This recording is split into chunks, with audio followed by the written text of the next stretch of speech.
Sir ಒಂದ್ question sir. ಬೇಗ ಹೇಳಪ್ಪ, ನಾನು ಹೆವಿ ಟೆನ್ಷನ್ ಅಲ್ಲಿ ಇದ್ದೀನಿ. ನಮ್ಗೆ IPL ಟಿಕೆಟ್ಸ್ ಬೇರೆ ಕೊಡ್ತಾ ಇಲ್ಲ ಇವರು. ಬೇಗ ಹೇಳು, ಏನ್ ಕೇಳ್ಬೇಕು? ಸರ್, ಬೆಂಗಳೂರಲ್ಲಿ ರೀಸೆಂಟ್ ಆಗಿ ರಸ್ತೆಗಳು ಅಲ್ಲಿ ತುಂಬಾನೇ ಪಾಟ್ ಹೋಲ್ಸ್ ಆಗ್ಬಿಟ್ಟಿದೆ ಸರ್. ಇದರಿಂದ ಆಕ್ಸಿಡೆಂಟ್ಸ್ ಜಾಸ್ತಿ ಆಗಿದೆ, ಪ್ಲಸ್ ನಮ್ ಗಾಡಿ ಸಸ್ಪೆನ್ಷನ್ ಹಾಳಾಗ್ತಿದೆ ಸರ್. ಸರ್, ಗೌರ್ಮೆಂಟ್ ಇದನ್ನ ಫಿಕ್ಸ್ ಮಾಡಕ್ಕೆ ಏನಾದ್ರು ಪ್ಲಾನ್ಸ್ ಮಾಡ್ಕೊಂಡಿದಾರ ಮುಂದೆ? ಅದೆಲ್ಲ ಬಿಡಪ್ಪ, ನಮ್ಗೆ ಒಂದೇ IPL ಟಿಕೆಟ್ ಕೊಡ್ತಾ ಇದಾರಂತೆ.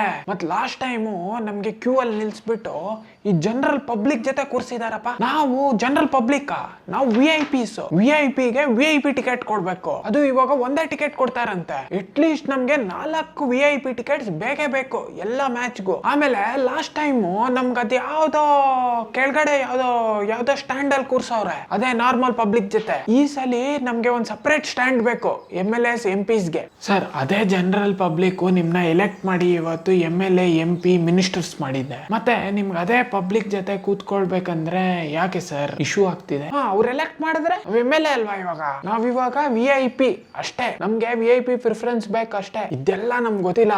ಆದ್ರೆ ನಾನು ಪ್ರೊಟೆಸ್ಟ್ ಮಾಡ್ತೀನಿ. 4 ಟಿಕೆಟ್ ಪರ್ MLA ಸಿಗೋವರೆಗೂ ನಾನಂತೂ ಬಿಡಲ್ಲ. ಈ ಇಶ್ಯೂನ ನಾನು ಪಾರ್ಲಿಮೆಂಟ್ ಅಲ್ಲೂ ರೈಸ್ ಮಾಡ್ತೀನಿ. ಸರ್, ಅದೆಲ್ಲ ಓಕೆ, ನೀವು ಪ್ರೊಟೆಸ್ಟ್ ಮಾಡ್ತೀರಾ, ನಿಮ್ಗೆ ಟಿಕೆಟ್ ಸಿಗುತ್ತೆ. ಆದ್ರೆ ನಮ್ ಸಮಸ್ಯೆಗಳು ಯಾವಾಗ ಸರ್ ಸಾಲ್ವ್ ಆಗೋದು? ಟ್ರಾಫಿಕ್, ನೀರು, ರಸ್ತೆಗಳು, ಇದೆಲ್ಲ ಯಾವಾಗ ಸರ್? ಮತ್ತೆ ಅದೇ ಕ್ವಶನ್ ಕೇಳ್ತೀಯಲ್ವೋ? ಇವಾಗ ಅದಕ್ಕೆಲ್ಲ ಟೈಮ್ ಇಲ್ಲ. ಇವಾಗ ನಮ್ಗೆ ಫಸ್ಟ್ IPL ಟಿಕೆಟ್ಸ್ ಬೇಕು. ಅದ್ರ ಬಗ್ಗೆ ಎಲ್ಲ ನೋ ಕಮೆಂಟ್ಸ್ ಇವಾಗ.